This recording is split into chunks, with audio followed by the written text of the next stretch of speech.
Hello दोस्तों, आज हम लोग TDS टाइम, डिस्टेंस और स्पीड चैप्टर का क्लास 2 दूसरा शुरू करने जा रहे हैं।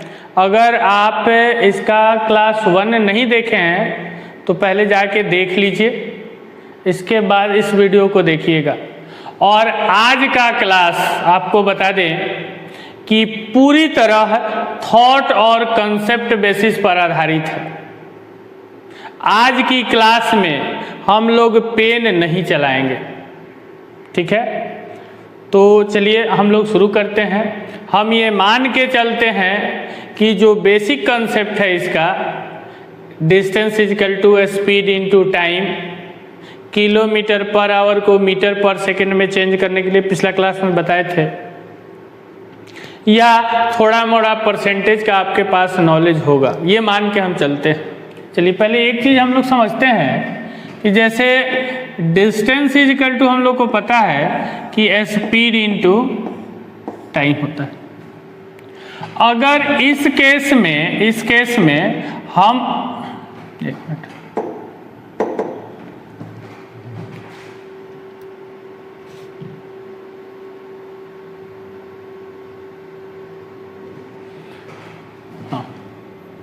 इस केस में अगर टाइम को हम कांस्टेंट कर दें, distance equal to speed into time होता है। अगर हम टाइम को कांस्टेंट कर दें, कांस्टेंट का मतलब फिक्स कर दें कि टाइम अब बदलेगा नहीं। अगर 10 घंटा लगता है तो अभी भी 10 घंटा, बाद में भी 10 ही घंटा लगेगा। तो टाइम को कांस्टेंट कर दें, तब जो आपका स्पीड होगा, अगर स्पीड बढ़ेगा तो डिस्टेंस भी बढ़ेगा। ये डायरेक्टली प्रोपोर्शनल का रिलेशन है। अगर आपका स्पीड घटता है तो डिस्टेंस भी क्या करना होगा? घटाना होगा। एक चीज और कि अगर डिस्टेंस का जो रेशियो होगा वही रेशियो किसका होगा? स्पीड का। जो रेशियो स्पीड का होगा वही रेशियो किसका होगा? डिस्टेंस का। लेकिन कब? जब टाइम कांस्टेंट होगा तब। जैसे हम आपसे बोले कि टाइम को हमने कांस्टेंट कर दिया, और आपसे पूछे कि D1 रेशियो D2 क्या होगा जब S1 रेशियो S2 दिया हुआ है 2:3। तो टाइम कांस्टेंट होगा तो जो स्पीड का रेशियो होगा वही किसका रेशियो होगा? डिस्टेंस का। और जो डिस्टेंस का रेशियो होगा वही किसका होगा? स्पीड का। ठीक है, अब हम लोग क्या करते हैं, डायरेक्ट क्वेश्चन पे आते हैं, समझने की कोशिश कीजिए। क्या कह रहा है कि जब एक कार 25 किलोमीटर प्रति घंटे की चाल से चलती है तो यह 150 मीटर की दूरी तय करती है। कह रहा है कि कोई कार है, वो 25 किलोमीटर के स्पीड से चलती है तो 150 किलोमीटर चलती है। इतने ही समय में यानी कि जो पहले समय लगता था उसी समय की बात कर रहा है। यानी कि उसने टाइम को क्या कर दिया? कांस्टेंट कर दिया। 37.5 किलोमीटर पर आवर की चाल से चलकर कितनी दूरी तय करे? हम लोग को क्या है यहाँ पे? टाइम कांस्टेंट है। देखिए एक जनरल लड़का क्या करेगा, यहाँ डिस्टेंस दिया हुआ है, यहाँ पे स्पीड दिया हुआ है। डिस्टेंस दिया हुआ कितना? 150 किलोमीटर, और स्पीड दिया हुआ है 25 किलोमीटर पर आवर। तो एक लड़का क्या करेगा, यहाँ से टाइम निकाल लेगा 150 बटा का 25 छक्का 150, 6 घंटा। अब टाइम पता चल गया तो नेक्स्ट केस के लिए टाइम भी उसने क्या ले लेगा? 6 घंटा। और स्पीड दिया हुआ है 37.5 किलोमीटर पर आवर। तो आपसे पूछेगा कि डिस्टेंस क्या है, तो वो कर देगा स्पीड इनटू टाइम, यानी कर देगा 6 गुना 37.5 और फिर जो इनटू करके लिख देगा। लेकिन याद रखिएगा, अगर ये आप किए तो क्या तो गधा होइएगा और नहीं तो गधही होइएगा। ये किए तो आप क्या होंगे, गधा नहीं तो गधी। ये आपको नहीं करना है, ये टाइम लगता है। अभी हो सकता है यहाँ पे जो डाटा दिए हुए हैं, जो नंबर दिया हुआ है, ये सिंपल नंबर है, ये हो सकता है टेढ़ा कल करके होके दे दे। तो क्या करना है, क्या करना है, देखना जरा ध्यान से। उसने क्या किया, देखिए यहाँ से ध्यान से, कि इतने ही समय में, यानी कि उसने टाइम को क्या कर दिया, कांस्टेंट कर दिया। तो अभी बताए थे कि अगर टाइम को कांस्टेंट कर देगा तो स्पीड और डिस्टेंस दोनों एक दूसरे के डायरेक्टली प्रोपोर्शनल होगा। डायरेक्टली प्रोपोर्शनल का मतलब कि अगर स्पीड बढ़ा तो आपका डिस्टेंस भी बढ़ेगा, अगर स्पीड घटा तो डिस्टेंस भी आपका घटेगा। जिस रेशियो से स्पीड बढ़ेगा उसी रेशियो से आपका डिस्टेंस भी बढ़ेगा। तो ध्यान से देखिए, पहले था स्पीड कितना, 25, पहले आपका स्पीड कितना था, 25, अब स्पीड कितना हो रहा है, 37.5।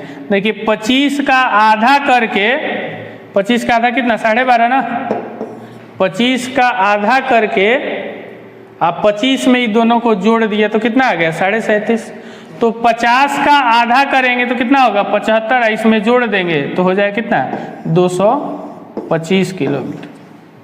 देखिए इसको पूरा हम आर्यन रेशियो से आपको समझाते हैं, आगे चल के ये डिराइव भी करेंगे कि d1/d2 इज इक्वल टू होता है S1/S2। ये हम आगे चल के आपको डिराइव कर देंगे, ये आपको लिखना भी नहीं है। अब देखिए d1 हम लोग को दिया हुआ है 150, d2 नहीं पता है, S1 पता है 25, S2 कितना दिया हुआ है 37.5। अब देखिए ये क्या किया है, अब देखिए यहाँ से 2-3 तरह से जा सकते हैं, क्या तो आप ऐसे भी जा सकते हैं, ऐसे भी जा सकते हैं, ऐसे भी जा सकते हैं। तो देखिए 25 का आधा करके, इसको बोलते हैं हम लोग आर्यन रेशियो। 25 का आधा कितना होता है, 12.5। 25 का आधा करके इसमें जोड़ दिया तो इसका भी 150 का आधा करेंगे तो कितना होगा, 75, और 75 इसमें जोड़ देंगे तो 225 किलोमीटर। या आप इधर से भी जा सकते हैं, 25 छक्का 150, 6 गुना, तो इसमें भी 6 से गुना कर, लेकिन इसमें 6 से गुना करने में थोड़ा सा टाइम लगेगा, इसलिए इधर से, तो कौन सा आंसर होगा, डी। ठीक है, चलिए नेक्स्ट क्वेश्चन देखते हैं। देखिए इस टाइप के क्वेश्चन में आप अगर पेन चलाते हैं तो इतना याद रखिए कि आप कंपटीशन के लिए तैयार नहीं हो रहे हैं। लिख लिख के तो सब बना देगा, कौन नहीं बनाएगा, क्या ये क्वेश्चन बहुत टफ है, नहीं टफ। लेकिन एक लड़का देखेगा कि टाइम को उसने क्या कर दिया, कांस्टेंट कर दिया, तो हमको पता है कि स्पीड बढ़ेगा तो डिस्टेंस भी बढ़ेगा, और डिस्टेंस बढ़ेगा तो स्पीड भी बढ़ेगा। तो उसने स्पीड को 50% बढ़ा दिया, देखिए 50%, तो इसका भी 50% बढ़ा देंगे तो कितना हो जाएगा, 225। हर तरह से इसको बना सकते हैं। चलिए एक और क्वेश्चन दिखाते हैं, देखिएगा।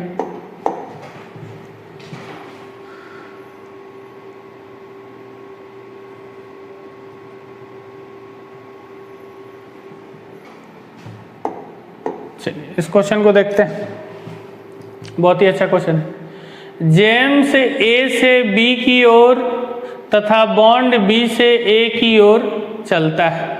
ए और बी की बीच की दूरी 125 किलोमीटर, 125 किलोमीटर। और वे ए से 75 किलोमीटर की दूरी पर मिलते हैं, तो जेम्स की चाल का बॉन्ड की चाल का अनुपात क्या है। ध्यान से सुनिए, क्या कह रहा है कि ये है ए, ये है बी, ठीक है।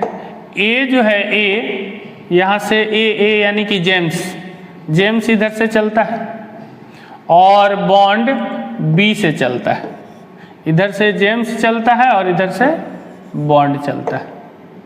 समझिएगा ध्यान से, इस दोनों के बीच की दूरी दिया हुआ है 125 किलोमीटर।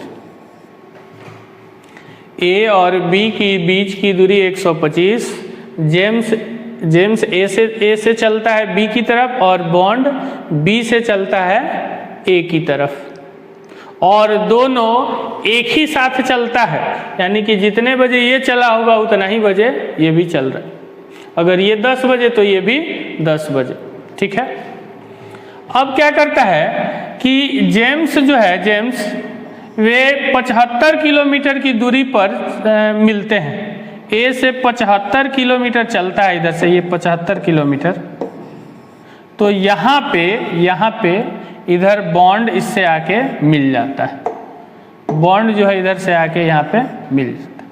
तो ये टोटल दूरी था 125, और जेम्स इधर से चला कितना 75, तो बॉन्ड इधर से कितना चला होगा 50 किलोमीटर, क्योंकि टोटल 125 है। अब आपको ये यहाँ पर समझना है क्या समझना है कि यहाँ से जेम्स को यहाँ जाने में जो समय लगा वही समय तो यहाँ से यहाँ आने में बॉन्ड को भी लगा। जितना समय जेम्स को यहाँ पर आने में समय लगा है 75 किलोमीटर चलने में, उतना ही समय बॉन्ड को 50 किलोमीटर चलने में लगा है, ठीक है। यानी कि टाइम मेरा क्या है, कांस्टेंट है। और जब टाइम कांस्टेंट होगा तो हम अभी बताए हैं आपको कि जो स्पीड का रेशियो होगा वही रेशियो डिस्टेंस का होगा, या जो डिस्टेंस का रेशियो होगा वही मेरा स्पीड का रेशियो होगा। तो ध्यान से देखिए, यहाँ पे D1 ratio D2 equals to होगा S1 रेशियो S2। क्यों होगा, क्योंकि मेरा यहाँ पे टाइम क्या है, कांस्टेंट है। अब देखिए D1 कितना है 75 और D2 कितना है 50, तो ये हो गया S1 रेशियो S2, ये 3 रेशियो 2, तो स्पीड का रेशियो कितना हो गया 3 रेशियो 2, कौन सा हो जाएगा B। अब देखिए, जो स्टूडेंट इस क्वेश्चन को समझ जाता है बिल्कुल इसको ओरली वो बना सकता है। कैसे, क्या करता है, जेम्स ए से बी की ओर, बॉन्ड बी से ए की ओर, ए और बी की बीच की दूरी 125, वे ए से 75 किलोमीटर की दूरी पर मिलते हैं। यानी कि इधर से ए से 75 किलोमीटर चला होगा तो उधर से 50 किलोमीटर चला होगा, लेकिन टाइम दोनों ही केस में सेम लगा होगा, यानी कि टाइम को किया कांस्टेंट, और जब टाइम को कर दिया उसने कांस्टेंट, तो जो आपका डिस्टेंस का रेशियो होगा वही तो स्पीड का रेशियो होगा। तो डिस्टेंस का रेशियो 75 और 50, 3 और 2, तो वही तो स्पीड का रेशियो होगा। क्लियर है। चलिए नेक्स्ट क्वेश्चन देखते हैं। चलिए देखिए क्वेश्चन क्या कह रहा है। क्वेश्चन कह रहा है कि दो व्यक्ति जेम्स और बॉन्ड P से Q 21 किलोमीटर की दूरी जो है क्रमशः 3 किलोमीटर प्रति घंटा और 4 किलोमीटर प्रति घंटे की चाल से तय करते हैं, और बॉन्ड Q बिंदु पर पहुंचकर तुरंत मुड़ता है और जेम्स को R बिंदु पर मिलता है, तो P और R की मध्य की दूरी बताइए क्या होगा। चलिए हम आपको समझाते हैं पूरा डिटेल में। क्या कह रहा है कि एक बिंदु है P और एक बिंदु है Q, इस दोनों की बीच की दूरी दिया हुआ है 21 किलोमीटर, ठीक है। अब क्या करता है, यहाँ से जेम्स भी चलता है और यहीं से बॉन्ड भी चलता है, लेकिन जेम्स चलता है 3 किलोमीटर पर आवर से और बॉन्ड चलता है 4 किलोमीटर पर आवर से। अब जाहिर सी बात है कि यहाँ पे अगर दोनों एक साथ चलता है तो पहले बॉन्ड Q पर पहुँचा होगा और पहुँच के क्या करता है, बॉन्ड मुड़ता है, तो R बिंदु पर कहीं जेम्स उसको मिल जाता है। यानी कि क्या किया होगा, बॉन्ड यहाँ से चला होगा, बॉन्ड जो है यहाँ से चला होगा, यहाँ से ऐसे, और यहाँ से रिटर्न हुआ होगा, तो ये R बिंदु पर ये R बिंदु पे जेम्स इसको मिला होगा, जेम्स से। देखिए बॉन्ड की स्पीड ज़्यादा है, जेम्स की स्पीड कम है, अब दोनों एक साथ चलेगा तो बॉन्ड यहाँ पर गया होगा Q पर और रिटर्न होके आया होगा। तो यहाँ R बिंदु पर ये जेम्स इधर से मिला होगा। अब ध्यान से सुनिएगा, अब दोनों मिलाकर यानी कि जेम्स और बॉन्ड पूछा जाए कि वो कितना चला, तो 21 और 21 42 किलोमीटर। अगर पूछा जाए कि जेम्स और बॉन्ड दोनों मिलकर कितना चला, तो जाहिर सी बात है कि ये यहाँ से यहाँ आया और फिर यहाँ आया, तो ये 21 है, ये भी 21 42 किलोमीटर, यानी कि टोटल दूरी अगर देखा जाए तो 42 किलोमीटर दोनों मिलकर कवर किया। अब देखिए, अब ध्यान से देखिएगा, समझने की कोशिश करना है, यहाँ पे समझने की कोशिश कीजिएगा। अगर दोनों मिलकर 1 घंटे में 7 किलोमीटर चलता है,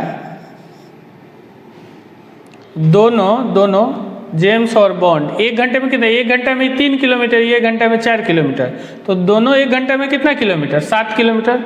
जब दोनों 7 किलोमीटर चलता है तो जेम्स जो है, जेम्स वो कितना चलता है, 3 किलोमीटर। हमको निकालना है P और R के बीच की दूरी, जब दोनों चलता है 7 किलोमीटर, 1 घंटा में 3 किलोमीटर, 1 घंटा में 4 किलोमीटर, तो दोनों मिलकर 1 घंटा में कितना जाएगा, 7 किलोमीटर। दोनों 7 किलोमीटर जाता है तो जेम्स कितना जाता है, 3 किलोमीटर। तो दोनों 21 किलोमीटर चलता है, तो बताना है कि जेम्स कितना चला होगा, यानी कि P और R के बीच की दूरी। तो देखिए ये 3 गुना, तो ये भी कितना होगा, ये 3 गुना, तो 3 गुना 3 कितना है, 9 होगा ना। फिर से समझ लीजिए, टोटल दूरी कितना हो गया, 21 ये और 21 ये, 42 किलोमीटर। अब दोनों मिलकर चलता है 7 किलोमीटर, दोनों 1 घंटा में, तो जेम्स कितना चलता है, 3 किलोमीटर। और दोनों मिलकर यहाँ पे हम लोग का 1 मिनट 42 किलोमीटर दोनों चला है ना, दोनों कितना चला है, 42 किलोमीटर दोनों मिलकर चला है। तो जेम्स कितना चलेगा, तो ये 6 गुना, तो ये भी कितना गुना होगा, 6 गुना, यानी कि 18 किलोमीटर, यानी कि P और R के बीच की दूरी कितनी होगी, 18 किलोमीटर। अब देखिए, अब इस चीज़ को कैसे हम लोग ओरली कैलकुलेट करते, अगर क्वेश्चन हम समझ जाते कि दोनों मिलकर टोटल कितना चलेगा, 42 किलोमीटर, और दोनों मिलकर 1 घंटे में 4 और 3 7 किलोमीटर जाएगा, तो जेम्स जाएगा 3 किलोमीटर।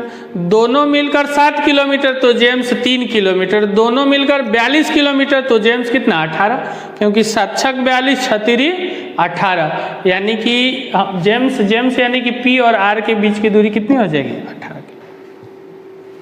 समझ में आ रहा है मेरे प्यारे दोस्तों, ये जो हम बता रहे हैं इस पे आप वर्क करेंगे, इस वीडियो को बार बार देखेंगे, आपको ये एडजस्ट होगा। अगर कोई कहता है कि इसको इक्वेशन मान के बनाओ, बिल्कुल बना देंगे, बिल्कुल हम आपको समझा देंगे, लेकिन मेरे प्यारे दोस्तों इससे हम लोग का काम नहीं चलने वाला है, बिल्कुल नहीं चलने वाला है।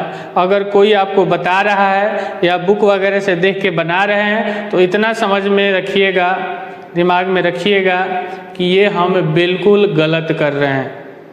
ठीक है, तो चलिए हम लोग नेक्स्ट वीडियो में फिर मिलते हैं।